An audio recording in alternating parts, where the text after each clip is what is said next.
Bem, agora já estamos no YouTube, e aí então, estamos no YouTube? Não, nós não estamos ao vivo, estamos gravando para o YouTube, né? E nesse momento a gente vai meditar na Palavra de Deus, seguindo a série de mensagens que estamos desenvolvendo a partir do Credo Apostólico.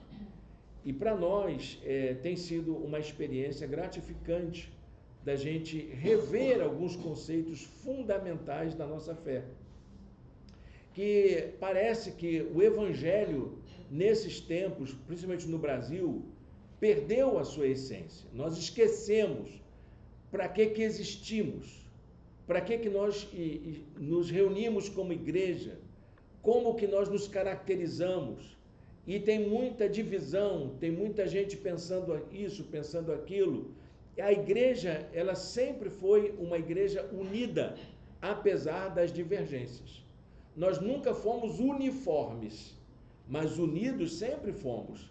A igreja sempre aprendeu, sempre se esforçou para promover a unidade em meio à diversidade. E o Credo Apostólico é uma dessas tentativas históricas de trazer a igreja dentro de um mínimo suficiente para que a gente possa crer e dizer, somos cristãos porque cremos nisso, nisso e nisso. Agora, como que você desdobra essas bases ou os fundamentos dessa fé? Como que isso se desdobra? Aí é de cada um. Porque naquilo que é essencial, nós buscamos unidade. Mas naquilo que não é essencial, nós permitimos, convivemos, amamos até a diversidade. Esse é o princípio cristão bastante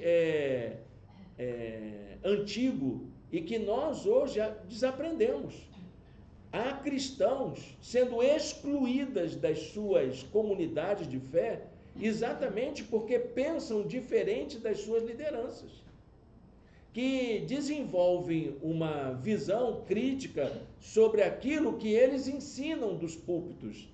E se você olhar direitinho, existem tantas coisas estranhas sendo ditas dos púlpitos das igrejas que nós acabamos nos assustando com essas informações. Vivemos um tempo realmente estranho, um tempo em que a igreja evangélica, sobretudo a igreja brasileira, perdeu a sua essência. E a gente precisa, a gente que tem essa cabeça como a nossa, a gente que estuda, a gente que lê, a gente que busca a Deus, a gente que preza por uma espiritualidade coerente, não é? A gente precisa firmar o pé, né?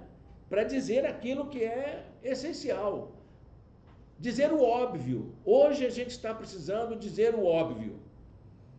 Hoje, pela manhã, uma pessoa que assistiu à nossa escola bíblica à distância, disse que estava preocupado com a sua igreja, porque ele não se sentia bem com a sua igreja. E ele perguntou, qual é a sua posição? Ele disse, a minha posição é pela justiça, em defesa da justiça do reino de Deus. É disso que eu acredito. Eu acredito no reino de Deus. Eu acredito naquilo que a palavra de Deus diz.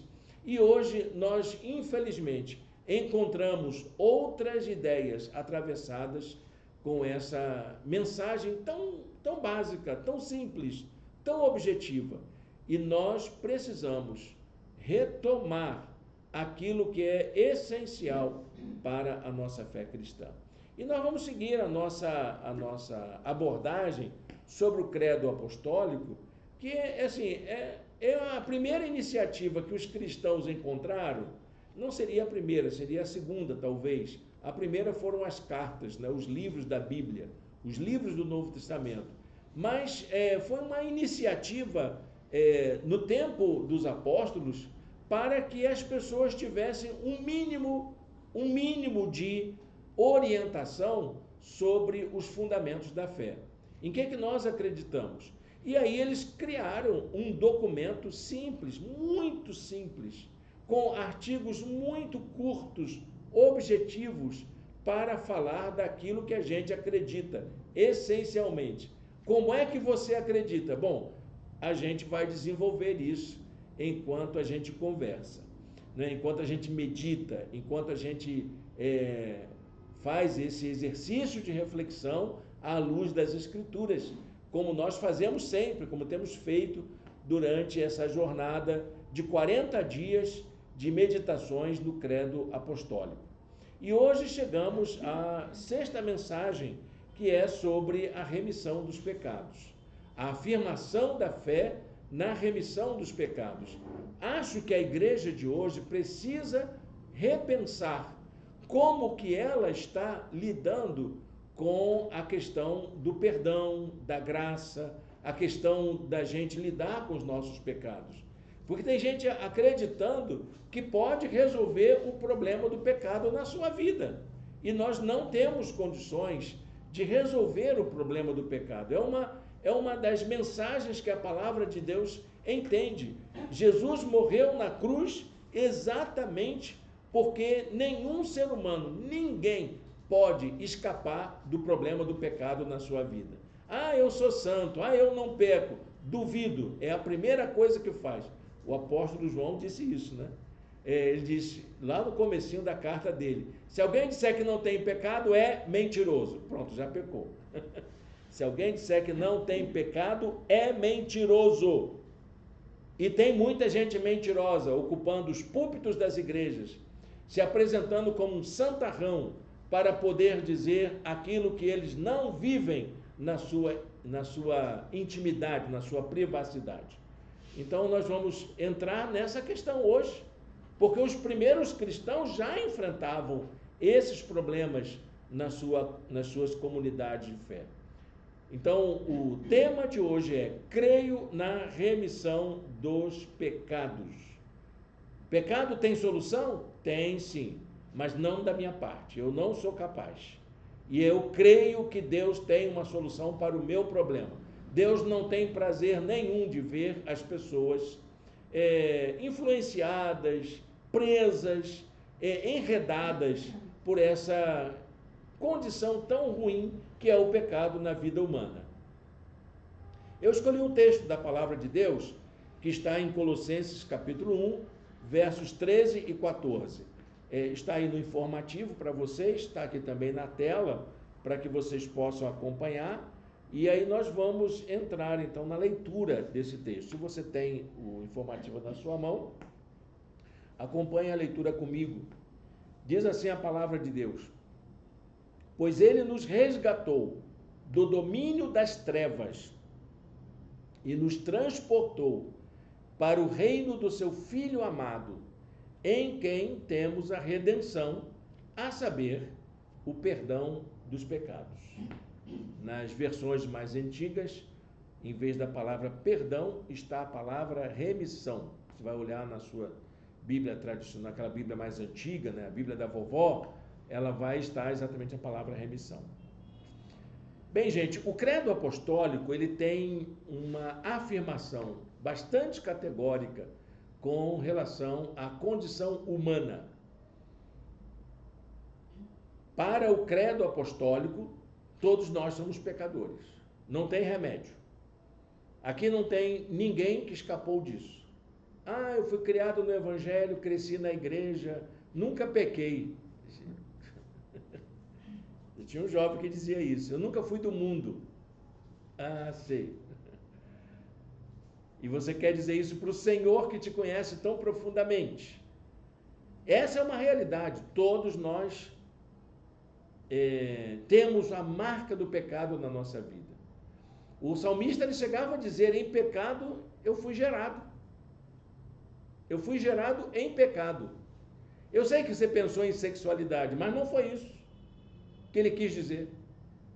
Ele quis dizer que a mãe era pecadora, a avó dele era pecadora, a bisavó era pecadora, todo mundo era pecador. E ele não escapou, ele se tornou pecador também.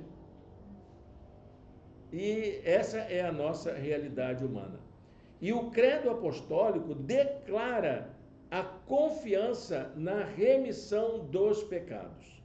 Para o credo apostólico, não existe nenhum pecado que possa ser perdoado. Essa informação é tão preciosa, gente. A Bíblia tem duas abordagens, duas afirmações sobre a realidade do pecado. São duas verdades incontestáveis, dois pressupostos que você não pode questionar. É realmente uma realidade. O primeiro é: todos pecaram. A primeira afirmação da Bíblia sobre o pecado é que o pecado é uma realidade presente na vida de todas as pessoas. Seja quem for, todo mundo tem essa condição na sua vida, está selado, marcado pelo pecado.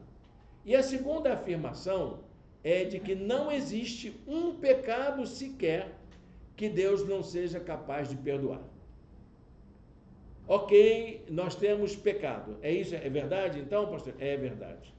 Temos pecado. Não há, aqui ninguém escapa. Aqui não tem ninguém santinho. Aqui não tem ninguém que está de fora dessa relação. Todos pecaram. E a boa notícia é o fato de que todos os pecados que carregamos na nossa vida são perdoados. Deus pode perdoar todo e qualquer pecado. Não há nenhum pecado que Deus não seja capaz de perdoar. Qual é a sua preocupação na sua vida? Eu sei que todos nós temos nossos pecados ocultos. Tem aquele negócio? Pecados ocultos. Tem gente que fala até na oração. Perdoa nossos pecados ocultos.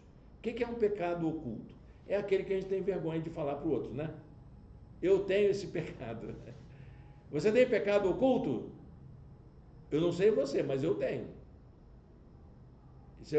Uma vez uma irmã, numa aula da escola bíblica dominical, ela vivia sempre perguntando qual era o espinho na carne de Paulo. Qual é o espinho na carne de Paulo, pastor? Até que um dia eu disse para ela assim: olha, minha irmã, eu não sei qual é o espinho da carne de Paulo. Eu sei qual é o meu. Aí ela regalou o olho e disse: pastor, o senhor tem espinho na carne? Tenho. É mesmo? Quer saber? Quero. Aí disse: eu não vou falar. Eu não vou falar pelas mesmas razões que Paulo não falou as dele. Entendeu? É por isso que eu não sei quais são os espinhos da carne de Paulo. Eu sei quais são os meus. E não vou falar porque eu não quero que ninguém saiba. É isso. Todo mundo tem o seu lado oculto, as suas ações, porque quando a Bíblia diz que todos pecaram, é porque estão inclusos nisso, tanto os pecados declarados, quanto os pecados omitidos. Todos eles. Deus conhece todos eles, até aquele mais secreto, que até mesmo você jogou no lixo da sua memória. Não tem aquele que você tentou apagar, não quer mais lembrar disso. Aí você apaga da memória. Deus sabe de todas elas. E Ele vem para nós e diz: eu sou capaz de perdoar todos os teus pecados. Até aquelezinho que você tem vergonha de lembrar. Eu perdoei todos. Amém? Que maravilha, que alívio, né?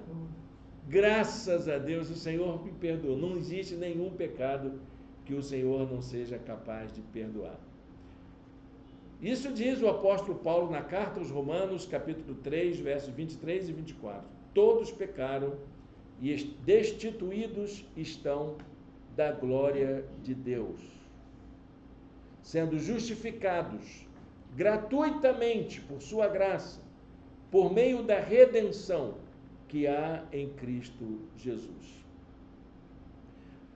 Quando a gente fala de remissão de pecados, nós estamos falando, grosso modo, de uma ação graciosa de Deus, diretamente.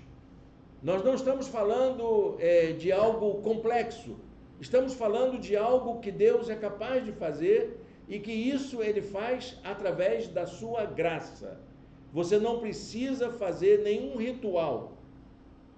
Você não precisa pagar promessa. Você não precisa seguir religião.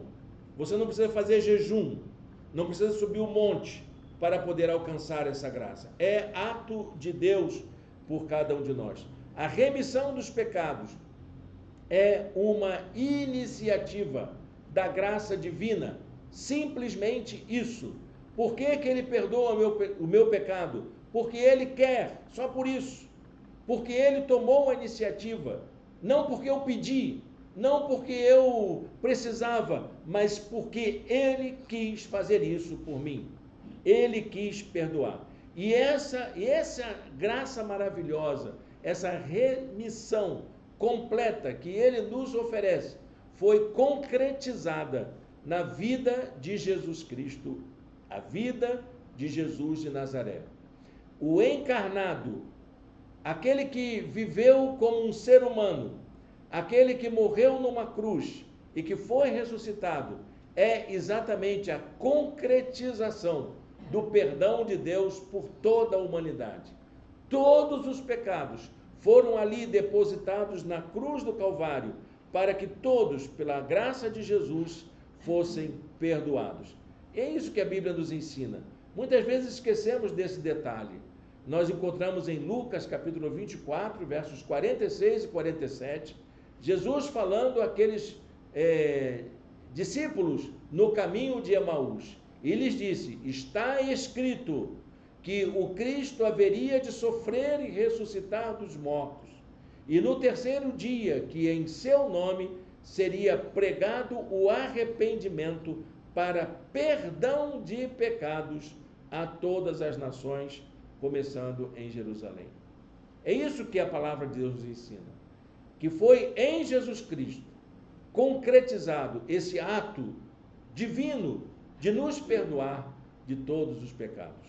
Quando eu olho para a cruz, eu lembro que ali está o meu pecado, ali está a minha dor, ali está aquela memória que eu não gosto de ter, ali está o entulhão das minhas lembranças de coisas ruins que aconteceram comigo, de coisas ruins que eu fiz, que eu não quero mais lembrar, mas está lá na cruz, cravado, perdoado. Essas lembranças não agem mais sobre a minha vida, porque tudo foi colocado na cruz. Todo o mérito da obra da redenção pertence a Deus. Coloca isso no seu caderninho, por favor, para não esquecer. Você não é uma pessoa remida porque você faz coisas boas. Você não é uma pessoa salva por Jesus porque você é uma pessoa religiosa. Você não é uma pessoa bem-aventurada exatamente porque você é uma pessoa caridosa. Não, você é desse jeito que você é. Está numa igreja desse jeito que você está, porque Deus quis perdoar você. Deus quis perdoar a mim. Ele me perdoou. E tudo que aconteceu depois é consequência desse reconhecimento que o perdão de Deus me trouxe, me libertou de um peso, de uma culpa, de um mal-estar que essa lembrança do meu pecado me causava. Eu não sabia como viver sem essa lembrança, mas o Senhor me alcançou com sua graça e me deu o seu perdão. Isso Ele fez por nós. Se você ainda não tem essa noção de que aqueles pecados ocultos foram perdoados, está na hora de se colocar na presença de Deus e deixar que o Espírito Santo invada a sua vida e traga esse alívio da sua consciência, sabendo que você foi perdoado de todos os pecados.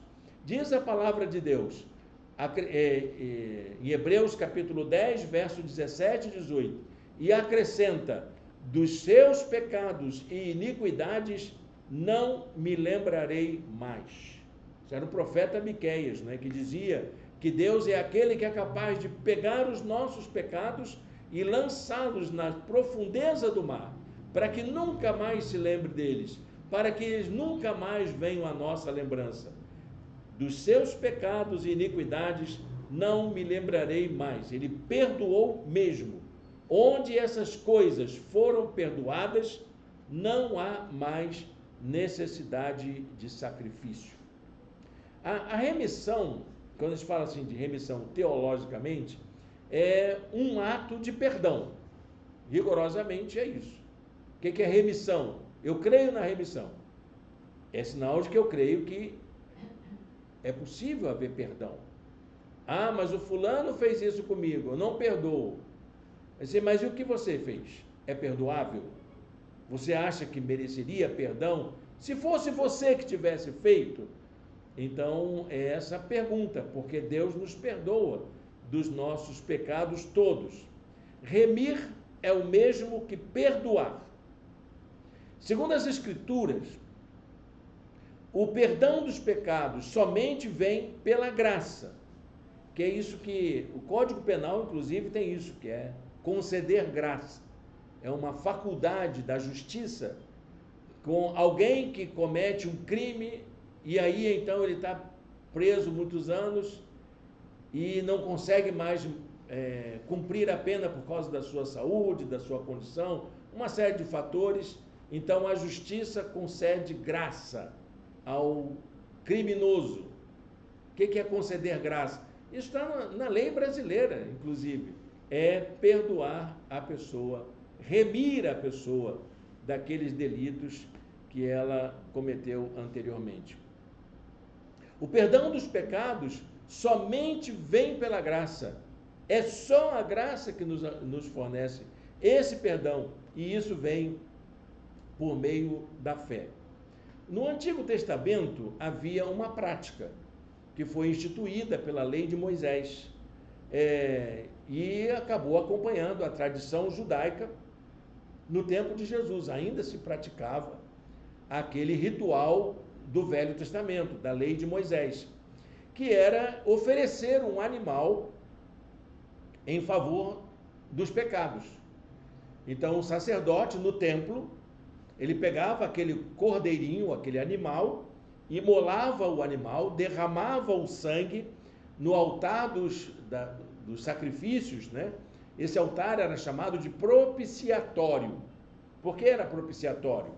Porque aquela maneira de derramar o sangue do animal sobre o altar, uma bandeja do altar, que era o propiciatório, era simbólico do perdão que estava acontecendo.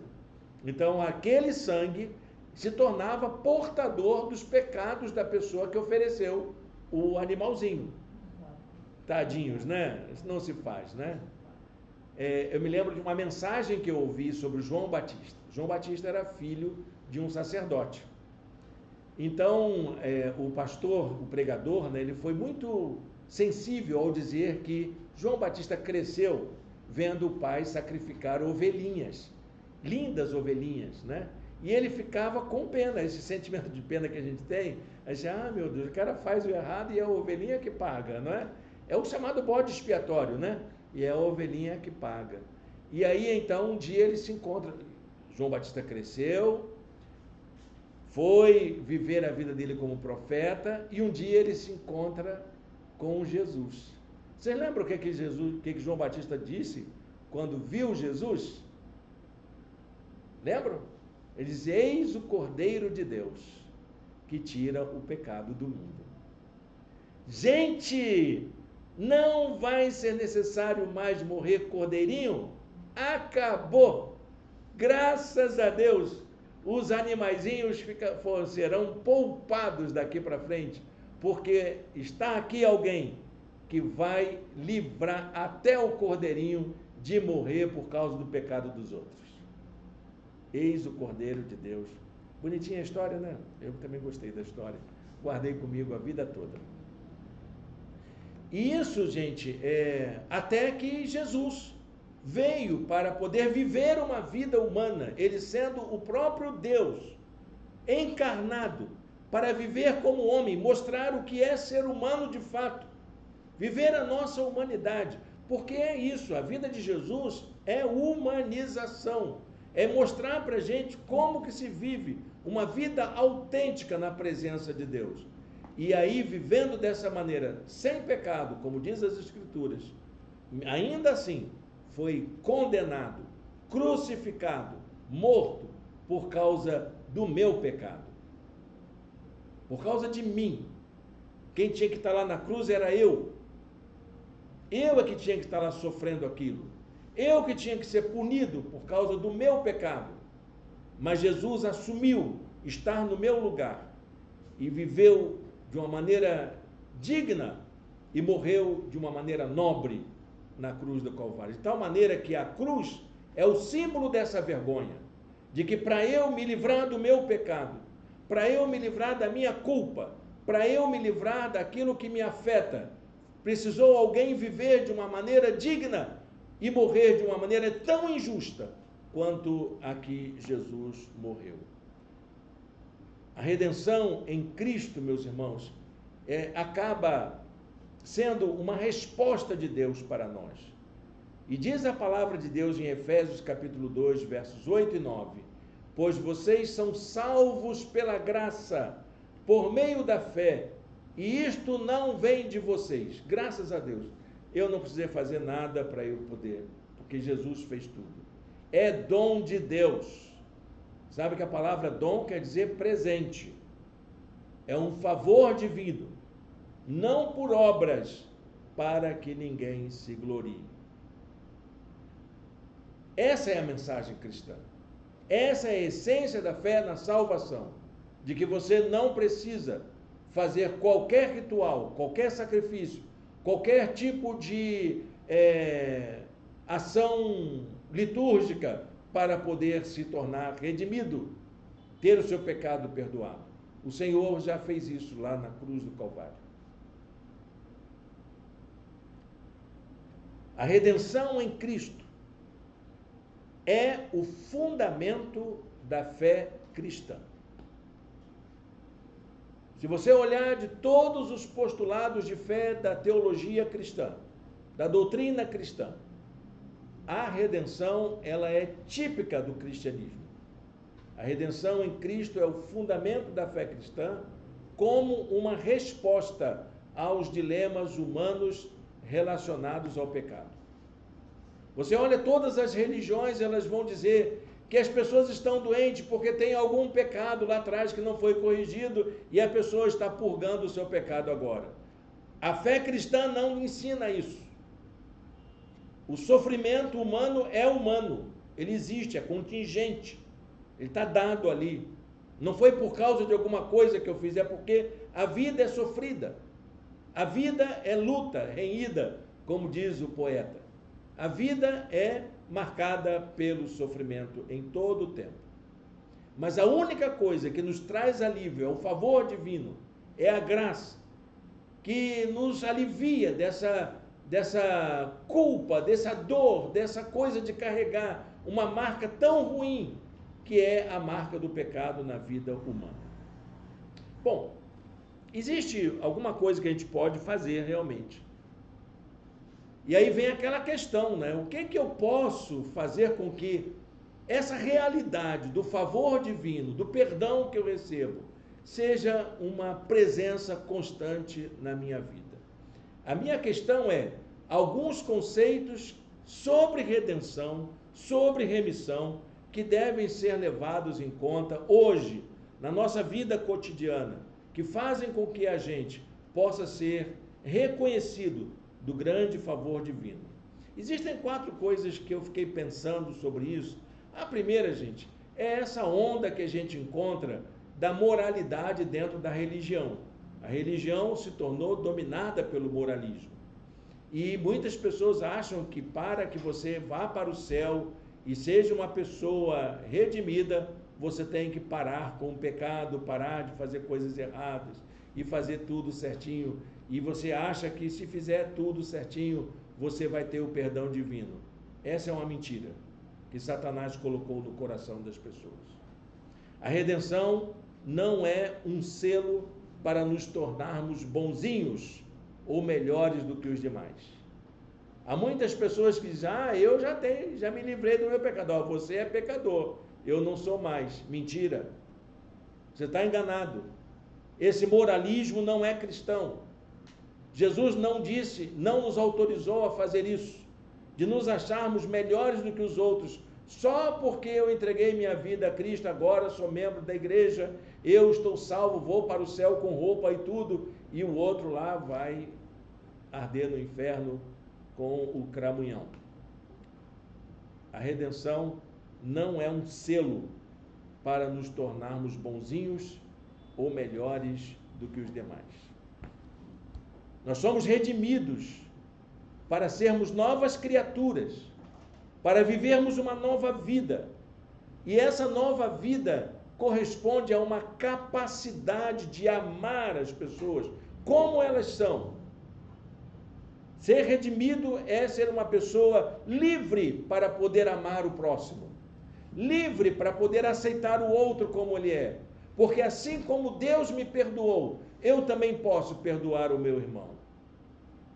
Capazes de amar aqueles que ainda não foram alcançados por essa graça, de olhar para o outro com compaixão, com ternura, sabendo que o Senhor também pode fazer por ele o mesmo que fez por mim.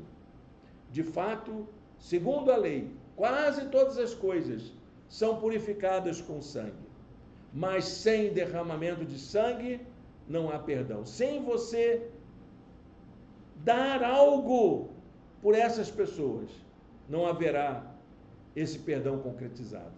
Jesus verteu o seu sangue, e ele não fez isso em vão. Ele não fez isso para a sua vaidade. Ele não fez isso para o seu orgulho. É lembrarmos que o sangue de Jesus foi derramado, sim, pelo pecado de toda a humanidade. Todos. Há um sentido universal nessa ação de Jesus. Há uma segunda coisa que muitas vezes a gente acaba ouvindo nas igrejas, que é uma espécie de psicologização do perdão. Da gente achar que aquilo vai melhorar a nossa autoestima, que vai fazer a gente se tornar uma pessoa com uma alma boa, de que a alma da gente está ruim e a alma vai ficar boa. A alma, ela é uma realidade humana, né? E a palavra psique é uma palavra que descreve bem a alma humana, e ela tem as suas características. Tem um livro muito interessante de um rabino brasileiro chamado A Alma Imoral. E é muito interessante o livro, virou até uma peça de teatro. E nesse livro ele demonstra muitas coisas sobre a questão da vida do pecado, o pecado como uma transgressão da alma.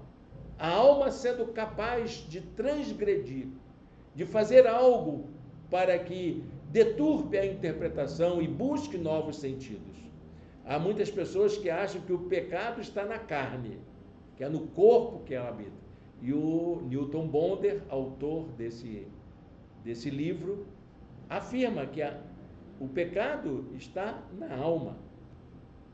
É a alma que carrega essa marca do pecado na vida. É bom a gente lembrar que quem nos redimiu não fez isso por causa de uma teoria sobre a alma, para explicar que o pecado está aqui ou ali, que se você fizer o seu corpo direitinho, a sua alma vai ser preservada. Não houve nenhuma teorização desse princípio. Não foi nenhum procedimento terapêutico para poder livrar você da sua culpa. Tem muita gente que acha isso. Jesus Cristo experimentou a morte para nos redimir. E foi a morte de Jesus que fez isso. Não foi nenhuma teoria, não foi nenhum princípio ético, não foi nenhuma fórmula, foi um ato, o ato de Jesus na cruz do Calvário. Eu gosto de pensar que quando Jesus morreu, ele não morreu de morte natural. Ele morreu de fato. Jesus não morreu atropelado por uma carruagem no meio da rua de Jerusalém. Um camelo destrambelhado passou por cima dele. Não foi assim que Jesus morreu. Jesus não morreu de doença contagiosa, de ataque cardíaco. Ele não morreu assim.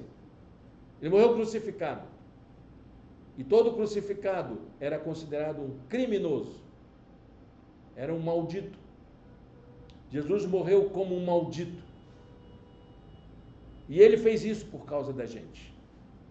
Ele fez isso por causa da humanidade. Ele assumiu passar por isso por causa da humanidade. Guardem com vocês essa informação. Jesus não morreu em vão. Ele não morreu para que você pudesse fazer uma teoria, como é que eu vou agora pensar para poder chegar a esse nível de Jesus, como é que eu vou fazer? Não. Ele assumiu. Ele morreu. Ele foi crucificado. Cristo nos redimiu da maldição da lei, quando se tornou maldição em nosso lugar. Pois está escrito: maldito aquele que for pendurado no madeiro. Jesus se fez maldito por nós. Hoje em dia nós estamos também vivenciando uma pregação religiosa que é mais uma autoajuda do que propriamente uma mensagem da palavra de Deus. Há inclusive pastores e pastoras que utilizam dos púlpitos das igrejas para fazerem mensagens de autoajuda. Alguns até se intitulam como coach evangélico. Os pastores estão se tornando verdadeiros influenciadores de novas ideias de como viver melhor, de como ter bons relacionamentos, como prosperar na vida. E o Evangelho não está comprometido com isso. O Evangelho não tem compromisso com uma vida virtuosa. O Evangelho, ele está comprometido com uma vida nova. Com uma vida nova. Tem problema a vida virtuosa? Claro que não. O Senhor nos espera que a gente busque excelência em tudo. Ele quer que a gente busque essa excelência. A virtude da redenção não está em nenhum esforço humano, nem em nenhuma expressão religiosa, muito menos em nenhuma obra de caridade. A excelência da redenção está na pessoa de Jesus. Por isso que toda a honra e toda a glória da obra da redenção deve ser atribuída a Ele. Não há nenhum procedimento seu. Você é redimido porque Jesus te redimiu. Efésios 1:7 diz: nele temos a redenção, é nele, por meio do seu sangue, o perdão dos pecados, de acordo com as riquezas da sua graça.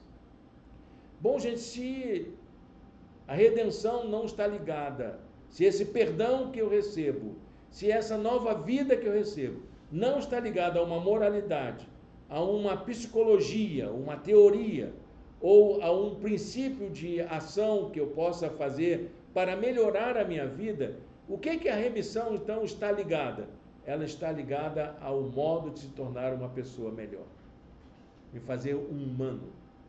O humano na melhor acepção da palavra. A remissão é um chamado para um novo modo de ser humano no mundo. Se a sua fé não torna você uma pessoa melhor, a sua fé é em vão. Você pode ser a pessoa mais religiosa do mundo.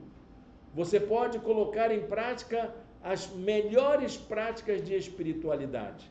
Mas se você não se torna uma pessoa melhor, você ainda não recebeu esse cuidado divino sobre sua vida. Somos redimidos para sermos livres, para vivermos a nossa vida humana de forma integral perante Deus, que é aquilo que está em Romanos, capítulo 8, versos 1 e 2. Portanto, agora já não há condenação para os que estão em Cristo Jesus. Por meio de Cristo Jesus, a lei do Espírito de vida me libertou da lei do pecado e da morte. E isso vem logo depois de Paulo ficar confabulando consigo mesmo sobre a sua tendência ao pecado. Ele disse: olha, eu sei o que é fazer certo, mas em vez de eu fazer aquilo que é certo, eu tenho uma lei interior, um negócio dentro de mim, que me leva sempre a fazer o errado. Gente, isso foi o apóstolo Paulo. E ele chega a dizer, miserável homem que sou. Porque em vez de eu fazer o que é certo, eu sempre acabo fazendo o errado. Eu sei de tudo isso que andam falando aí nas psicologias, né, nas autoajudas, nos coaches da vida, eu sei isso tudo. Mas toda vez que eu tento fazer o que é certo, eu acabo fazendo o errado. E aí então ele começa o capítulo seguinte dizendo, graças a Deus, não há nenhuma condenação, porque ele já me libertou. Estou livre para viver a minha vida de maneira autêntica, integral, na presença de Deus, porque eu já fui perdoado, redimido, remido de todo o meu pecado. Bom, para a gente concluir essa palavra, que eu acho que é tão oportuna, acho que a gente precisa falar isso todo dia na nossa igreja, de que nós recebemos um favor imenso da graça divina, e só a lembrança desse favor deveria nos tornar uma pessoa melhor, fazer da gente um crente melhor, um crente mais comprometido, não porque eu vou receber graça, mas porque eu já recebi essa graça. Eu ser uma pessoa mais envolvida, porque eu já fui perdoado. Não para eu ser perdoado, mas para dar uma resposta. Que tipo de gente eu devo ser depois que recebi tão grande dádiva do amor divino? O fato de sabermos que somos pecadores e que nossos pecados foram redimidos deve nos levar a uma mudança radical de atitude. E aí eu queria deixar o Salmo 71 com vocês.